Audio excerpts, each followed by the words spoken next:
The Florida Panthers had one of the deepest, if not the deepest rosters in the NHL.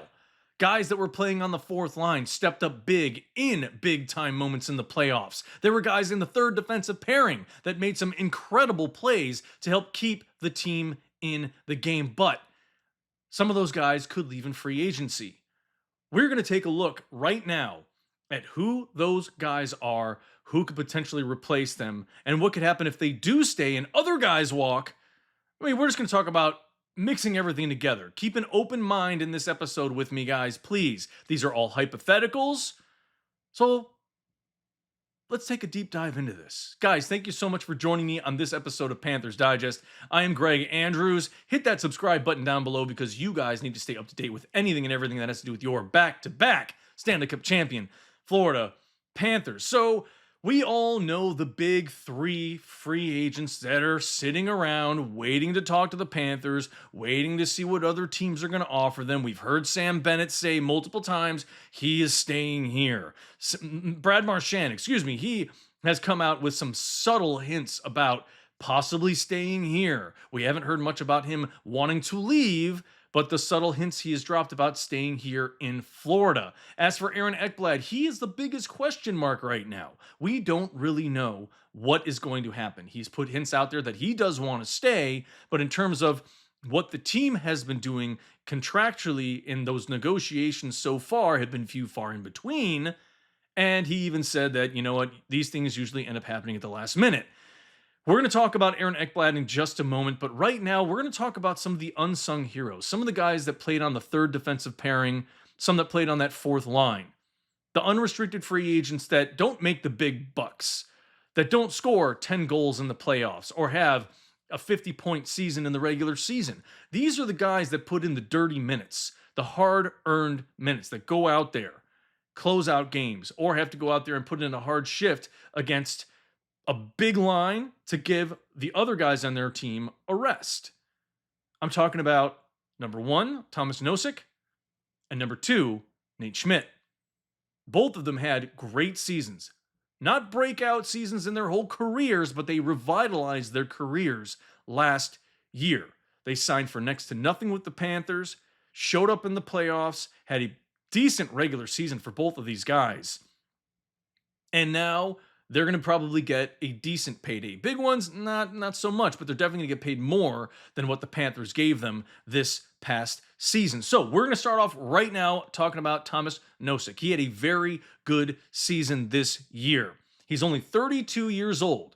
So I'm not going to say he's in the prime of his career. He's probably getting over that hump, starting to get towards the back end of it, but he still showed up this year. He had 1 goal, 8 assists in 59 games played, total time on ice of around 9 minutes and 49 seconds per game. Postseason, 16 games. He didn't have any goals, but 3 assists. Time on ice went up to about 11 minutes and 10 seconds. He's a big guy, 6'3", around 200 pounds. He showed up and went on the ice and did what he needed to do, what the coach asked of him, what his teammates asked of him to do when it was needed. Yes, he had the one critical mistake in game number 1 of the Stanley Cup Finals where he threw the puck out of play in overtime that caused the Oilers to actually get the game-winning goal. I think it was, about 52 seconds after the penalty happened.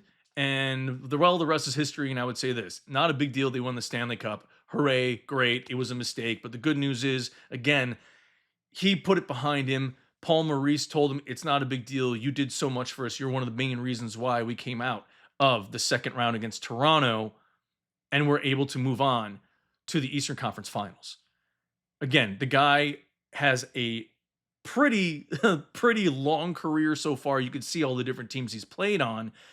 Not huge numbers that he puts up in terms of goals and assists and points, but he still is able to contribute on that fourth line. And he did so. He did what he needed to do. Like I said, he was only under contract for $775,000 this year. So his AAV, which I'm not finding a whole lot out there about it, but I'm going to assume somewhere around probably $1.5 million per year. Usually the number will double, especially after a player wins a Stanley Cup with the team. So will the Panthers retain him? I don't know. Maybe.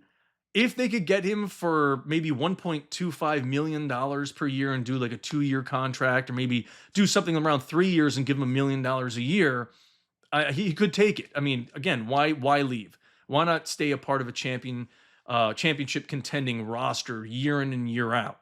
Especially if a vast majority of the big time players are coming back and you keep your roster intact, the chemistry stays. So why leave?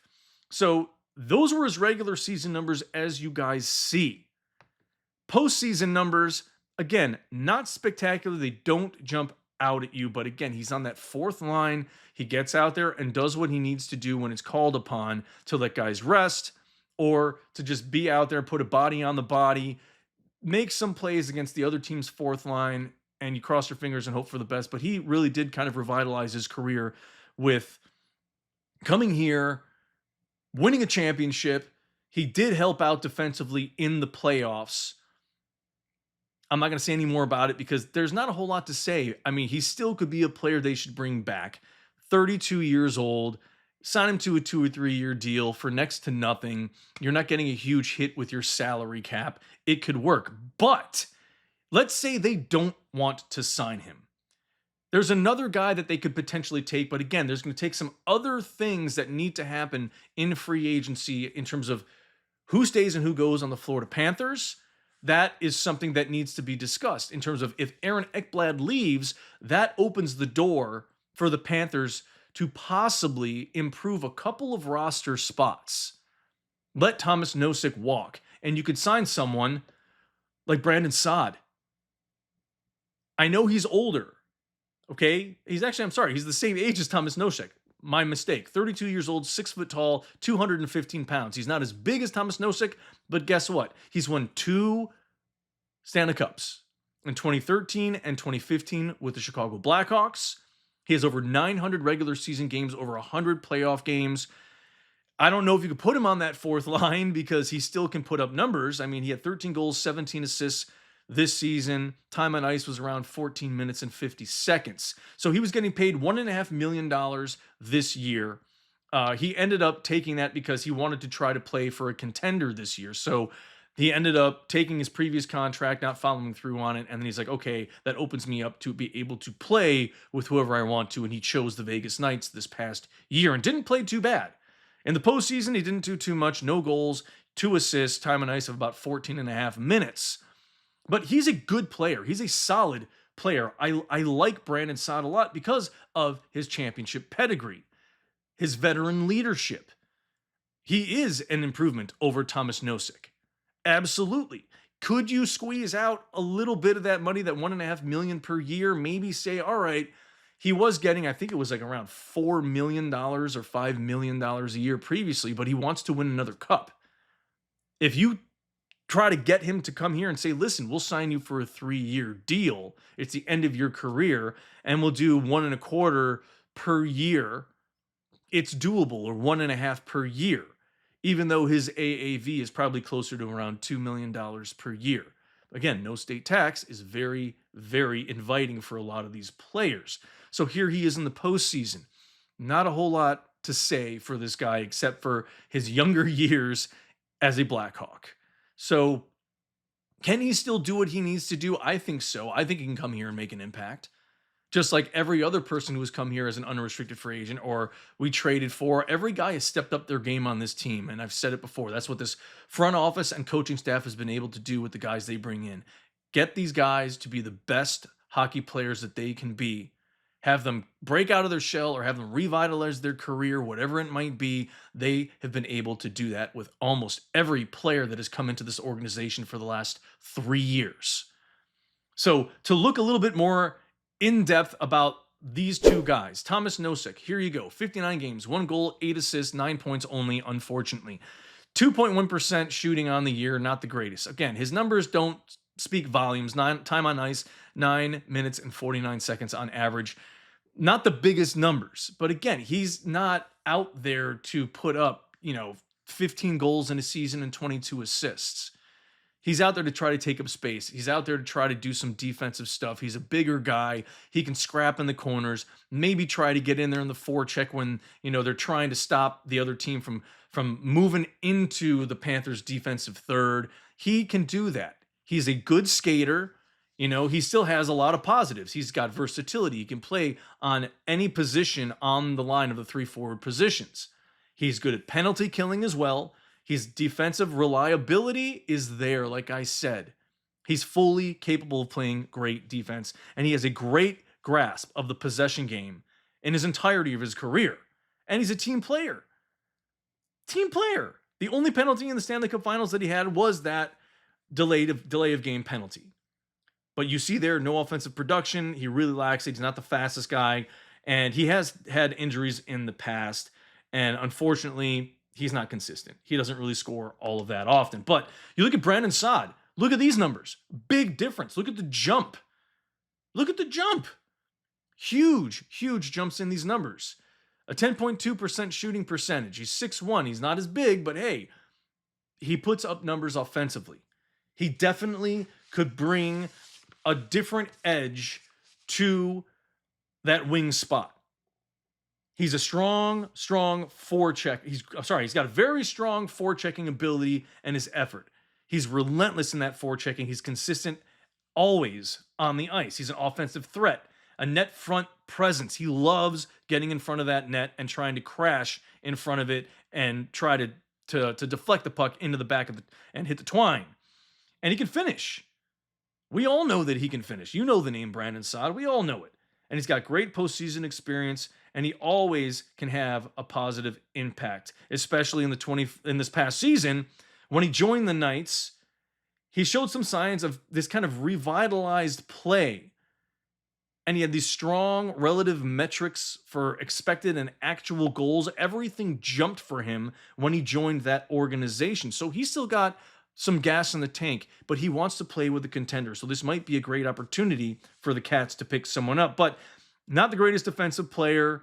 He's not as strong as he used to be, unfortunately. His declining offensive production, he's not able to put out as much as he used to. You saw on his previous numbers from the years with the Blackhawks and stuff, they have declined over the years. So, he could be, to me, he's still going to be an added bonus, a big pick-me-up for that fourth line, but he's probably not going to want to play on it. But then again, is Brad Marchand a third-line guy? He's older, but it worked. The Panthers can make it work if they get Brandon Saad. But again, this is just food for thought. This is just hypotheticals. I'm just bringing out what I'm seeing when I'm looking at these free agents and stuff and say, hey, what can work for the Panthers if somebody walks, if somebody doesn't return? So that's Brandon Saad. Now we are going to look into Nate Schmidt. I love Nate Schmidt. Everyone's been talking about how great he is. He revitalized his career, especially after his buyout from the Jets. He came here. He put up decent numbers. He's a great team player. He has been able to do great things on defense. And he's not exactly the biggest dude out there. 6 feet, 196 pounds. He's 33 years old. He's playing on an $800,000 contract. Surely his AAV has gone up and it is around $3 million a year. And he just had the best postseason of his career. 3 goals, 9 assists, time on ice of 16 minutes and 15 seconds. Regular season in 80 games played, 5 goals, 14 assists, 30 penalty minutes, time on ice of 16 minutes and 31 seconds. He was on that third defensive pairing. He was on the second power play unit at times. And he did show up. When they called on him, he delivered. He had a great season in the postseason. He had a great regular season. That's why his numbers are going to be up in terms of how much is he going to get paid. We'll see. Can the Panthers retain him? There is a possibility, and I'll explain how in just a minute. But Nate Schmidt, his veteran play, that knowledge, that hockey IQ, it showed. It showed. His ability to make big plays in big games, he still can do it in key moments. And he's going to keep delivering if he stays a Florida Panther. I think if he goes somewhere else, that production will probably fall. His offensive production was very good, like I said. 3 goals and 11 assists for 14 points in the 22 playoffs games. He scored 3 goals in a 2-game span in the first round of the playoffs and had 4 assists in 5 games in the second round. He ranked 4th in postseason points among all defensemen during the Cup run. So he had a very, very, very good postseason, and he's got great leadership. His personality is incredible. That veteran presence and this playoff experience, I think, really helped the whole team. That's one of the things I loved about this team. There were so many veterans, guys that have experience being in the postseason. That is one of the biggest things I believe that helped this team get over the hump and win back-to-back Stanley Cup titles. And the person that could potentially take his place, which we'll talk about in a second, those are his postseason numbers. Nick Perbix from the Lightning. He's young, guys. He's a young dude. And again, I've said to you before, we could keep bringing in veterans, but why not bring in a younger guy who you can mold, who you can get to the practice facility day in and day out, have him learn from some of the other veterans, learn from the coaching staff how the Panthers style of hockey is played. He's only 27 years old. He was getting $1.125 million for the last 2 years on literally a $2.25 million contract for 2 years. Right now, they're saying he could do a 2-year, $2.65 million contract. So it's something that the Panthers could potentially be able to pick up. I think the Lightning are still going to send him an offer, even though it sounds like he's going to be testing free agency, and we'll see if the Panthers put their hand into that pie of maybe we can get him to come here, because he's big. He's 6'4", 206 pounds, guys. Young, big dude, still has a lot to prove. His numbers have not been bad over the years. He's played almost full seasons. I think some of those weren't injury. They were rest days. I think he did have some minor injuries, nothing major to report. But you could see his numbers aren't bad. 6 goals, 13 assists, time on ice of 14 minutes and 41 seconds. His postseason numbers, I mean, there's not a lot there. He's a defenseman. And a really good one, too. Really good one. His offensive contributions. He's shown his ability to generate offense. He's been consistent in point production despite his limited ice time, because usually most of these players that are on defense will play somewhere around 18 to maybe 21 minutes, even if you're playing on a third, in that third defensive pair. But I don't know if he will want to be on that third defensive pair.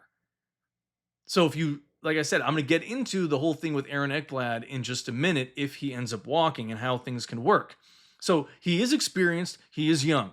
That's what I like. Again, we can mold him. You could work with him. You could get him to play the kind of style of hockey that the Panthers like to play. He's durable. He's got a great positive plus minus. He's plus 27 over his 3 seasons with the Lightning.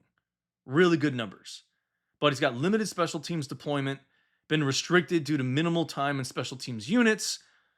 He could be a defensive liability at times. There's an article earlier from January of this past year in 2025 that raises questions about whether he's a defensive liability or suffers from poor deployment. Maybe he needs more experience on the ice, more of that time on ice to figure out his game a little bit better. He can turn the puck over on off-shot defensemen. He can do that. And salary expectations versus his role. With his size, with his age, some people say he has been underperforming. Again, what a great opportunity for the Panthers maybe to pounce on this, no pun intended, because he could be a player that would be great on that third defensive pairing that keeps your defense really deep. Work with him. I mean, Seth Jones, I know, is that you can't compare the two guys, but when he came in here, I don't think anybody was expecting him to be this outstanding, ridiculous player because he's got to adapt to the style of play that the Panthers use. But he adapted real fast. I think Nick Perbix can do that, especially if a full regular season is at play. I think anything is possible. So that brings me to show you their numbers. So for our graphics, this is Nate Schmidt's stats for the year. And you're going to see the change between the two guys. All right? He had 82 hits this season, blocked 71 shots. Still had some offensive production and did pretty well. And now we're going to take a look at Perbix. 50 hits this season, 67 blocked shots. They're similar. I'm going to go back again. The numbers are similar. Goals and assists are right neck and neck. Shots are a little bit less, but not by much. Giveaways, Perbix doesn't do that a lot. Giveaways, Nate Schmidt did. Takeaways, Nate Schmidt has a little bit more compared to Perbix. But what I like is you see that Schmidt had more hits, more block shots. Perbix didn't. I think that game, part of his game needs to develop that physicality. And that could be learned if he comes to the Panthers. Now, what I wanted to talk to you guys about that I get excited and a little sad about is talking about if Aaron Ekblad does end up walking. If he does, though, we have to think of, okay, let's say Bennett and Marchand sign, and they're taking up somewhere around $14 million of that $19 million in cap room. Somewhere around there, because I think with Marchand to stay here, it's going to have to be a 3 to 4 year deal, probably 4 years, and he's going to have to probably get around $5 million. He's going to want $20 million in total for the rest of his career, whatever's remaining in the contract. So I'd say 4 years, $5 million. He'll probably end up staying because of the no state tax, all that stuff. So that means the Cats, after they sign Bennett, who will probably go for somewhere around $7.5 million, give or take. If we're doing that, we are looking at $12.5 million taken out of the cap. So we've got 19 in total. We're left with, what is that, $6.5 million to play with? So with that $6.5 million, you could potentially re-sign Schmidt.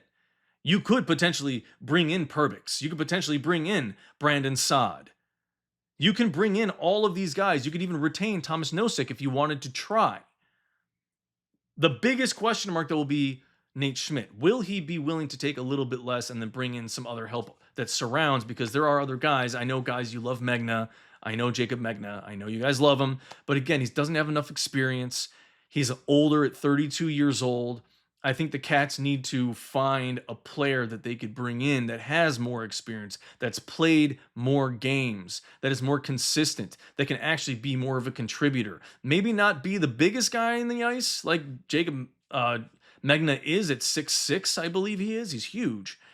But this is what excites me. If Ekblad walks, they have the ability to sign some good free agents. They're older, yes, so you don't have to do these long-term deals. You could do 2-year deals, $2 million, $2.5 million, given $1.5 million a year, $1.25 million a year, something along those lines to some of these guys if they would come. Again, I don't think that Brandon Saad would do it because I think he's going to want to get more money. I do think Perbix would want to get more money as well, but we'll see. We'll see what happens. Being on a championship contender, being a part of this organization, the culture that is down here, the front office, which is wonderful. You know, Bill Zito's been able to pull some crazy things out of a hat, and he did it this year in getting Seth Jones, and more importantly, the biggest eye-opener to every single human being that watches the NHL and follows the NHL was the Brad Marchand trade. Stranger, crazier things have happened. So I am not going to say that we need to bring in Aaron Ekblad. I said this on the last episode and the episode before. I think signing him to a long-term deal is way too risky considering his past. I think his last technically full season was in 2019-2020, or maybe before that, 2018-2019. And after that, he's had a lot of injuries, especially big ones. The surgery on the leg was a big one, the surgery on the shoulder. When is it going to really start to catch up to him? If they were going to sign him, I say you have to do maybe a 4 or 5 year deal and go lower. If you're going to go 7-8 years with him, it's too much risk. Too much risk, too much money on the line. I don't think his career has that much longer to go because of the significant injuries he has had over his last 7 years being in the league, or 6 years, of being in the league. But not a whole lot of other news coming out right now. Again, these were all just hypotheticals today, guys. Put your comments down below about what you think about these guys that I've talked about what happens if Ekblad walks, which opens up some space in our cap room that can be used to maybe sign some of these unrestricted free agents, as well as sign guys that are our unrestricted free agents. There is a lot of wiggle room and crazy things to play around with here, guys. So have some fun in the comments section. Let me know what you think about what I've said. Bring up players that you guys think might be a good fit. Let's have some fun with this. But anyways, guys, thank you so much for watching this episode of Panthers Digest. As always, I'm your host, Greg Andrews. Don't forget to hit that subscribe button down below. Remember, I have a goal of getting to 2,000 subscribers by the end of June, guys, and I would really appreciate your help getting there. Thank you all so much for your support. Keep watching, guys, and go Cats.